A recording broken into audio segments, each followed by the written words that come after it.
بسم الله الرحمن الرحيم. اللهم صل وسلم على محمد وآل محمد وعجل فرجهم والعن عدوهم. السلام عليك أيها الصديق الطيب الطاهر الزكي الحبيب المقرب وابن ريحانة رسول الله. السلام عليك من شهيد محتسب ورحمة الله وبركاته. ما أكرم مقامك وأشرف منقلبك. أشهد لقد شكر الله سعيك وأجزل ثوابك وألحقك بالذروة العالية حيث الشرف كل الشرف في الغرف السامية في الجنة فوق الغرف، كما من عليك من قبل وجعلك من أهل البيت الذين أذهب الله عنهم الرجس وطهرهم تطهيرا. والله ما ضرك القوم بما نالوا منك ومن أبيك الطاهر صلوات الله عليكما، ولا ثلموا منزلتكما من البيت المقدس، ولا وهنتما بما أصابكما في سبيل الله، ولا ملتما إلى العيش في الدنيا، ولا تكرهتما مباشرة المنايا،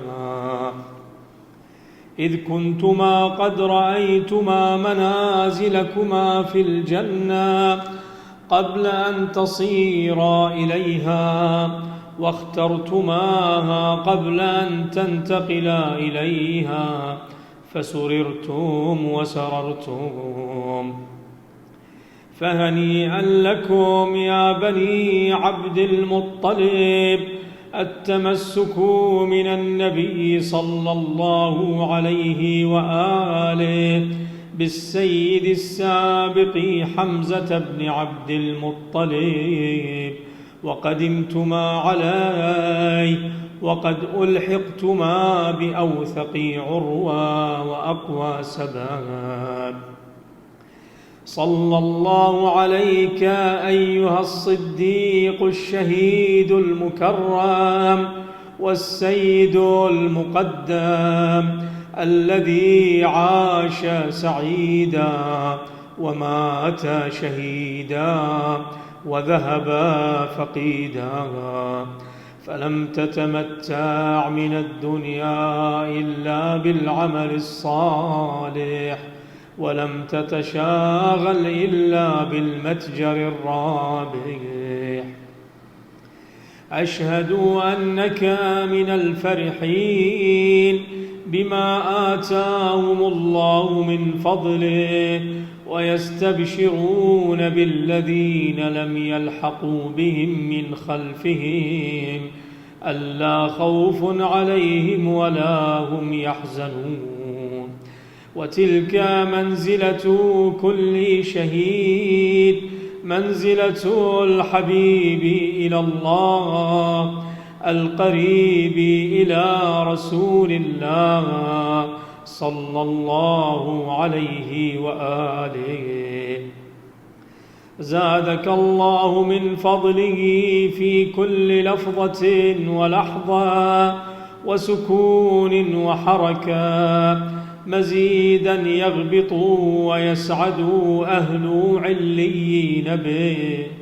يا كريم النفس، يا كريم الآب، يا كريم الجد إلى أن تتناهى، رفعكم الله من أن يقال رحمكم الله، وافتقر إلى ذلك غيركم من كل من خلق الله. صلوات الله عليكم ورضوانه ورحمة الله وبركاته، فاشفع لي أيها السيد الطاهر إلى ربك في حط الأثقال عن ظهري وتخفيفها عني، وارحم ذلي وخضوعي لك وللسيد أبيك صلى الله عليكما،